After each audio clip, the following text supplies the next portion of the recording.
Welcome to the Limbwalkers podcast. Go to the WJOB Podcast Network on Apple, Spotify, Amazon. I saw was getting a lot more than I would have thought.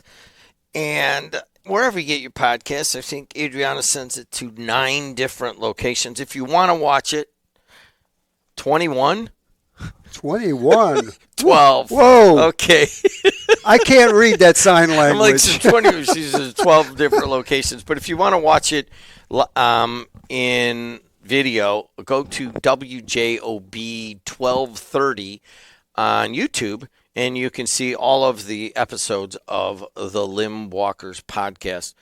It's basically to showcase the life and experience of one Will Glaros.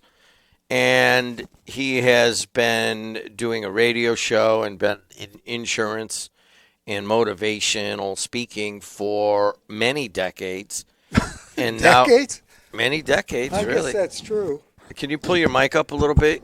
Evidently, it didn't There rub we off go. on you that you need to put your mic in the right spot. But I haven't done this long enough to understand that yet. Will, let's go right into this because it might take a little while. We are at a turning point in America and in the world right now. And quite frankly, in this business, that you have a pretty, hefty little involvement here in that you're doing their podcast and, you've given us a nice big check before and that kind of thing. So evidently you believe in it, and I appreciate that, but other people have too. And one of the pledges that we make, and we're like, hey, this is what we're going to do, is that we are going to take the highest level of technology that's available, and we're going to apply it to the local level. Now, we have a great advantage. Adriana, who's producing this and runs the WJOB network, podcast network, she's just one of the many that we're able to take off of the university and bring over here and say, listen, we need the highest level of technology. We did it with our sports network, and now we're doing it with her podcast network.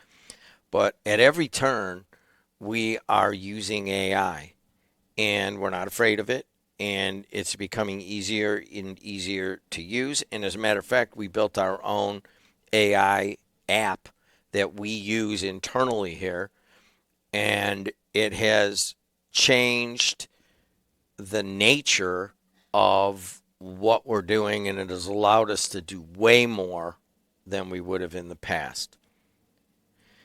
That's our story. What is your initial reflection on AI? I mean, I think we're silly to think that change is not coming and will continue to come. I mean, AI is the most current vehicle to come into play in the marketplace in everything. And I don't think you can ignore it. I think what you have to do is adapt to it. But I think you still have to believe in the human spirit and production capability in order for it to survive long term.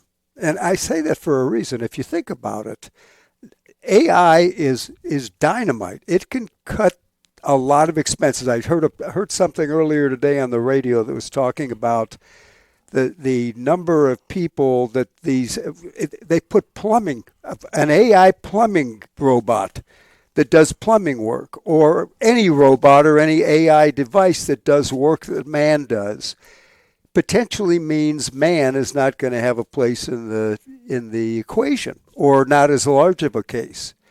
And I guess my only concern with it, and in my field, what I'm interested in, motivation and encouraging people, is to understand that even with AI, man is still a very unique cog in the wheel. And it's that, and I hear the stories about AI doing creative thinking and everything, and I don't deny that, but I just guess I have a lot more faith that man will always have a part no matter where AI comes into it. So we're on the university here.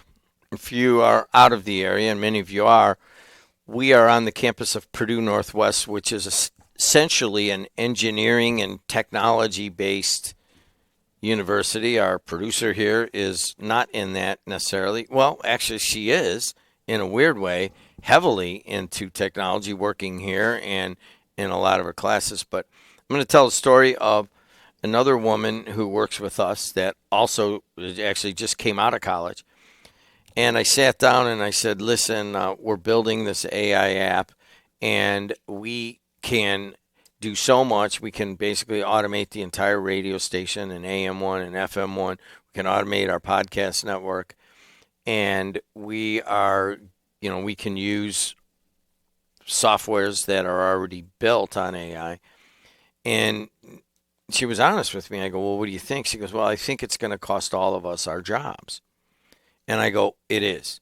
It is going to cost. It's going to be very hard to come out with a communications degree or a history degree or an accounting degree even and find a job because AI can do a lot of those tasks that you were taught. But there is a good news in that, is that the people that know how to operate the systems in which AI is used, Right. those are the people that are going to be not just employable, but very highly sought after. And I think she kind of came around to it. I go, here's what I'm going to do. I don't know an AI system yet, but we're going to build it. And we're not going to hire any more people. I typically hire, and because we can just do more work with the same people that are here and we can create more value and sell more ads. But yes, you are so right in one regard that the single task person is there's going to be you and I have seen this. Oh. Remember the steel mills? Oh, yes. Tell that story. I mean, what happened when they brought in automated conveyor belts and they brought in Population of employees was 27,000 at Inland Steel, 30 they said at one point, and then they got it down to like 2,700. So they lost more than 90% of that, and people were phased out by technology. Did you know anybody? Not specifically, no. I mean, I worked, I don't know, I forget the year that was going into play, but I had been out there for a number of years working as a painter for a painting contractor doing the work basically at Inland. And all you saw was a lot of people. Many of them, you began to wonder how many of them were really, I mean, there were a lot of stand-arounds.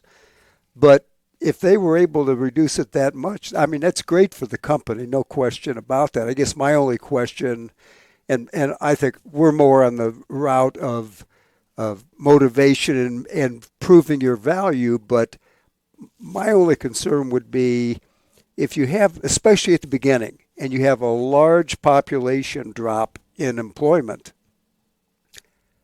where does the revenue come from that those people generate by purchasing things? As an example, cars. The Inland's producing a ton of cars. They're producing them for a lot less. But the people buying those cars, half of them aren't working anymore because of AI. Now, that's a very single, stilted view. It's a selfish view for the people I know out there that are working and employed. But I think there's two sides to it, and I think they need to find a way to mitigate the loss of revenue to the individuals that are no longer going to be employed because AI, as you said, you're going to have fewer people that you need in the future, or you won't be hiring. Even as we grow, I'll be honest with you, we just added a whole conference. How many schools now? 25 or so, something like that? Yeah. I mean, we just added 30% more schools as affiliates. No question. And we're not adding. They figured out a way to do games using robotic cameras and some AI editing where they do it with two people when we used to have five.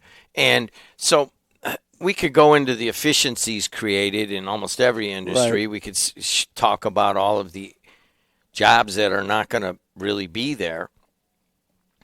And we could talk about the people the young people need to learn systems. I get that. Maybe we'll come back to it. But I'm kind of curious. This is this podcast is about motivating people and taking risks. I'm very surprised you want to come in and talk about AI. Why? I just think AI is one of the big challenges that business is facing, whether or not people should get into it, invest in it like you're doing here. I think how they're going to deal with their employees, how people who are being maybe not added anymore, like you said, the young lady you were talking about, her job opportunities maybe are going to be dramatically altered. What does she do? And I think the reason I wanted to talk about AI is to say, hey, you don't give up hope or prospects of your future because of changes that are going on like AI. You get creative and you find new ways to attack the marketplace. Let me give you an example. And I'm not sure it's an exact comparison, but the Rockefeller family years ago were very involved in starting our public school system. And their purpose behind it was they wanted to develop people who would follow a certain set's way of working and completing things and going to lunch and getting off work and everything they did. They wanted this protocol followed, which schools did, because they wanted people that would leave schools and then go to work in the factories, and they would be part of an efficiency line that existed. And I think people thought at that time, because of that people weren't going to be able to basically think for themselves and do extracurricular things and create new ideas and create new systems.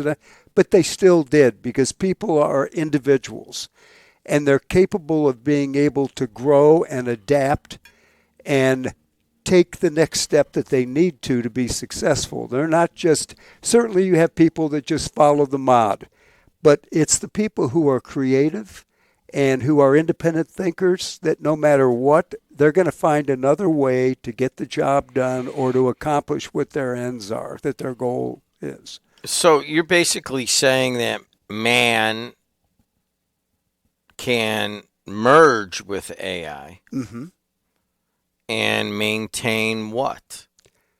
Maintain a position of meaning in the system. I think people are going to have to get creative to find out how to do that.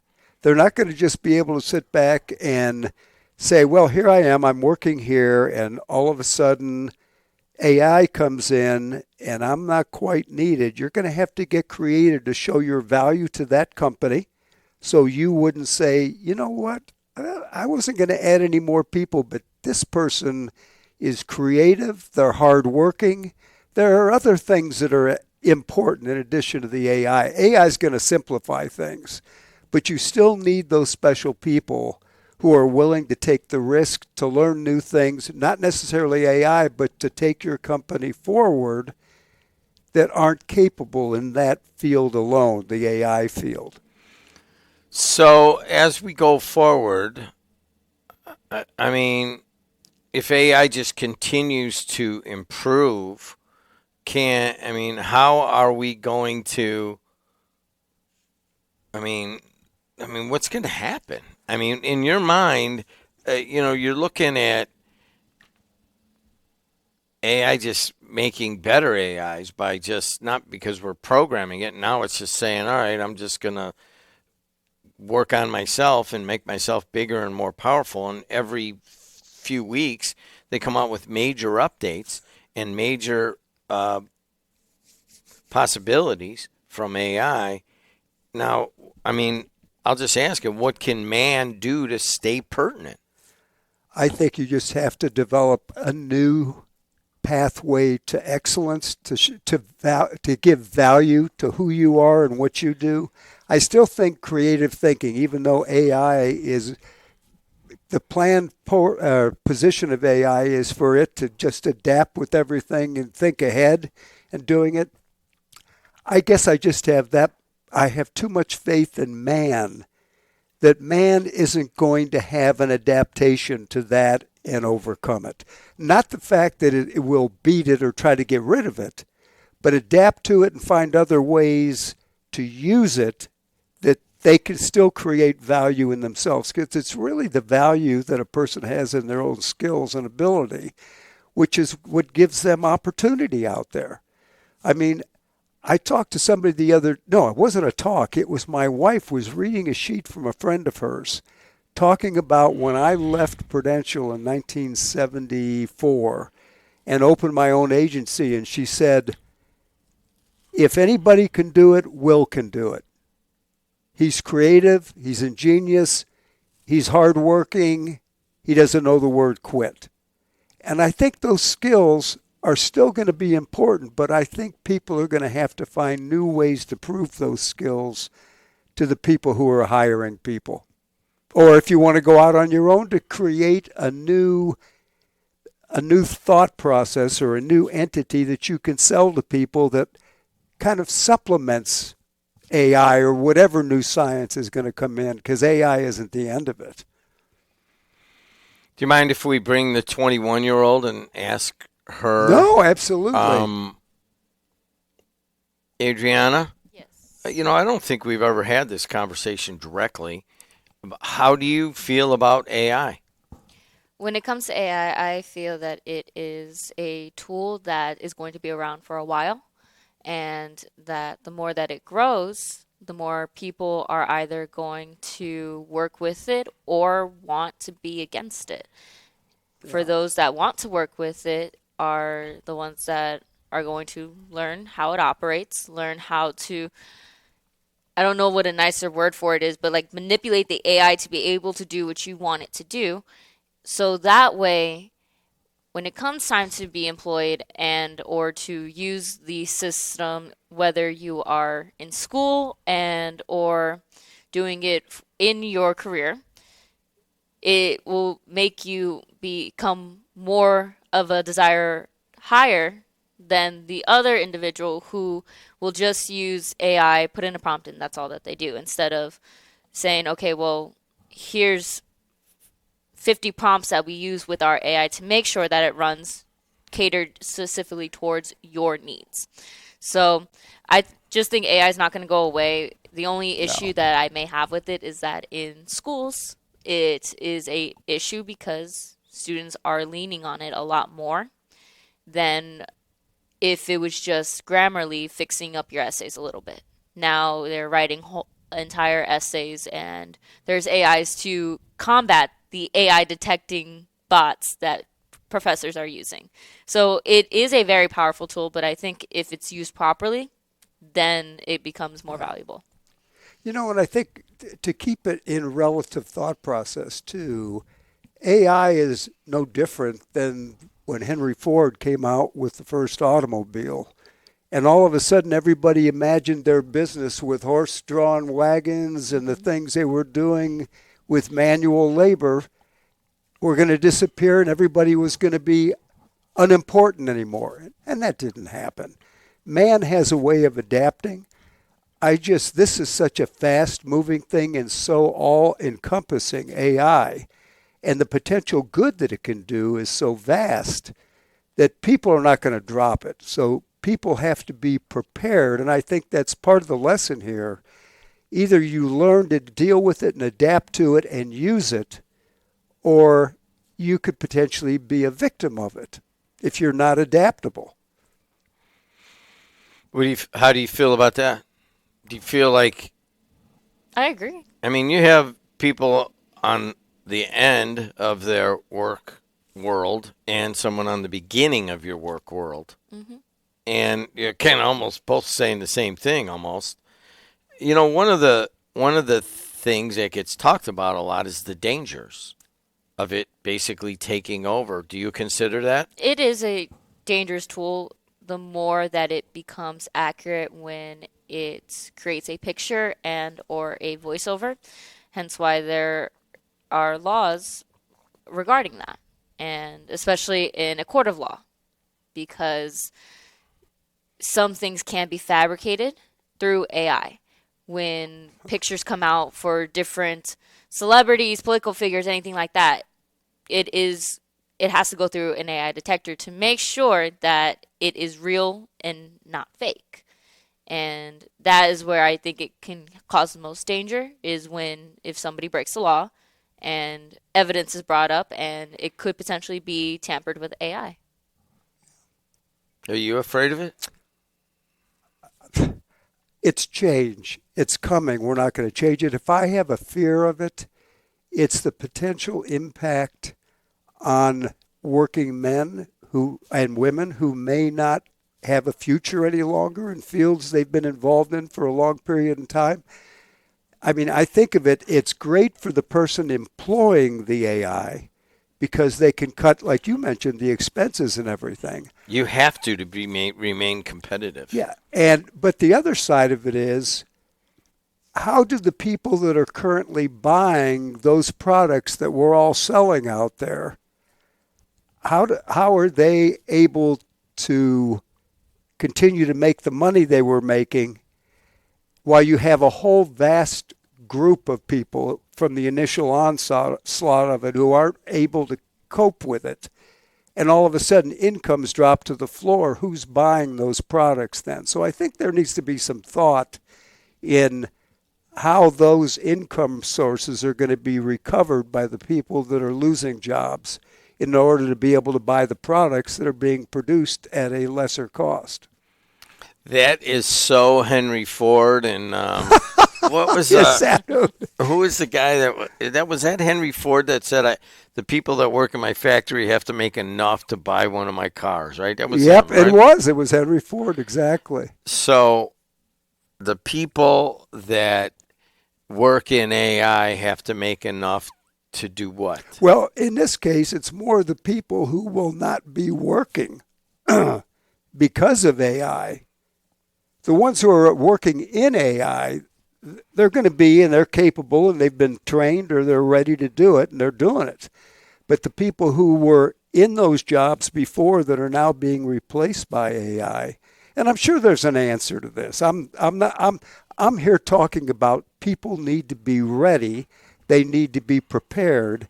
They need to be looking for alternatives now before all this stuff begins to really, come to pass.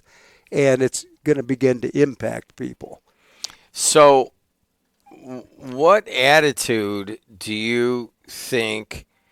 I mean, ultimately, this is a podcast based on if you're watching it on, my daughter's calling me to go pick up the granddaughter at nursery school, which I love. There's a picture of Will out on a limb on a tree. This is called Limbwalkers. If one never ventures out on the limb, one will never taste the fruit. And it's about taking calculated risks. It's about being able to handle failure. It's about dreaming, having visions. I mean, how does all of what we've been talking about for a whole year fit into a landscape of technology that is just changing so fast you can barely comprehend it? I think the first thing that people will need to do is find those areas of opportunity that exist out there. And then if they find an area that they think can wrap around AI, or even in a completely different area that has nothing to do with AI directly. I mean, everybody, I think, is going to be impacted to some degree by it. But I think it's maintaining a positive attitude. It's creating a plan for survival. If, in fact, AI is going to have a major impact on employment and what people are going to have to do to get reemployed, you need to have a plan. And that's what most people have a difficult concept in doing, is having a plan. Really, the world that you're painting is true. It's changing that quickly. Yeah. So I guess my point is that how do you have a plan?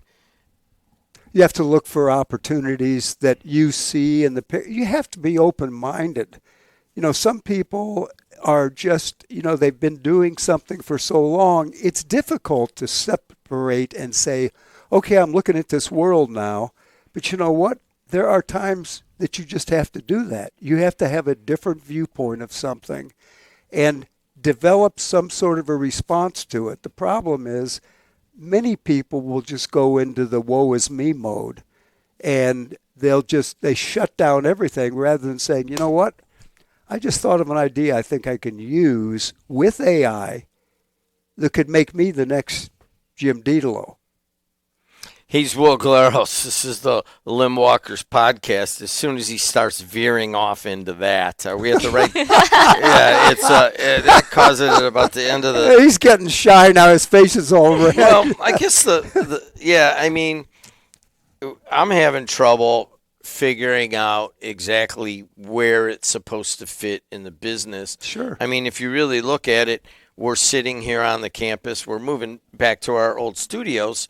But it's just the same distance. It's basically very close to the university, and now there's other universities that have comm departments and broadcasting and tech, and so there's a ready supply of people wanting to get resume builds, and they come here, and I work them for pretty low amounts, and they work hard, and they bring their tech here, and then we have a nice trade. Honestly, I don't see that in the future. I see that we can there's just not a lot of, I mean, that's not an opening as well, much. Here, let's take you specifically as an example. Let's assume that Adriana wasn't sitting back there behind that screen. And you're not hiring anymore. But she walks through that door and exhibits to you talents that you know. I mean, you've given her a shot at this podcast build. What's happened? Boom, it's taken off. It's still the individual that is going to have that value that people they're going to say, I want to work with her. I'm going to join your network of podcasts because she knows what she's doing. You know what you're doing. So are you going to hire her? I think if she's good, if she didn't sit back there right now, you'd hire her in a flash. Okay, I'm not talking about that. I mean, I already know that she's has built a podcast network that I kind of really didn't want. She built a reluctant to the ideas. Yeah, YouTube channel. I wanted to come back to radio and just do radio.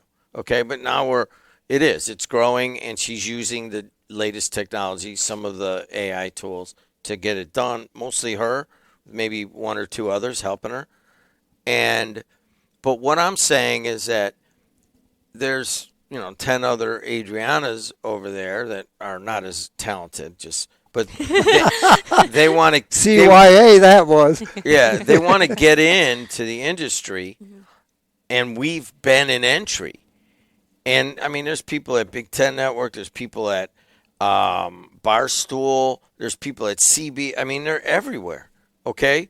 But they got something here, and she's interviewing people right now for an internship, but somebody else is paying for it. Otherwise, we would never do this. We would never we would never do it because we can't take the time to teach somebody, and they're not really going to bring us value, and we can do a lot more work than we used to do with way less people. Yeah. So to me, I agree with you. That's a danger. There's just not, the entire internship world is turned upside down in that colleges actually have to pay you to take the intern because you're basically teaching them, where it used to be the other way around. And I don't know what's going to happen in that world. Well, the problem is it's happening so quickly. Yes. It isn't like the development of the automobile where you had Ford do it and then you had Chrysler and the other ones building out and learning and understanding something that they had never really, they may have thought of dreaming of it, but they hadn't implemented it. So everybody went through growth patterns on hiring employees, finding what they needed to do to make an automobile, what would people buy, what are these little strange little thin tires that they use at the beginning versus the wide radials. Transition is always happening. But I really do still think that people maybe what they need to do in the schools is put programs in place that teach people how to think success. We've talked about this before, that it's one of the things I think schools are missing. They need to teach people about facing these types of issues with a positive attitude, being able to visualize success and knowing what it takes to get there.